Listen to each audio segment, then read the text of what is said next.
سونا کھاؤ۔ اس کے بعد دوسرا تربیتی پروگرام شروع ہوا۔ روحانی آنکھ سے دیکھا کہ ایک بہت بڑا کمرہ ہے، اس میں بہت ساری الماریاں ہیں، ان الماریوں میں سونے کی اینٹیں رکھی ہوئی ہیں۔ 48 گھنٹے یہ کیفیت قائم رہی کہ میں ایک کمرے میں بند ہوں اور کمرہ سونے کی اینٹوں سے بھرا ہوا ہے۔ اس کیفیت کے ساتھ ساتھ ذہن روٹی کھانے کی طرف مائل ہوتا تو میرے کانوں میں ایک ماورائی آواز گونجتی کہ سونا کھاؤ۔ پانی پینے کی خواہش ہوتی، پانی تو وہاں کہاں تھا۔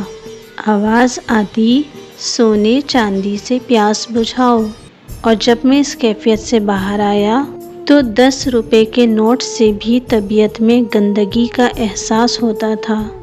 اور اس کے بعد اللہ کی طرف سے مسلسل ایسے ہزاروں واقعات رونما ہوئے کہ جن کا وجود میں آنا عقلاً ناممکن اور مشکل تھا۔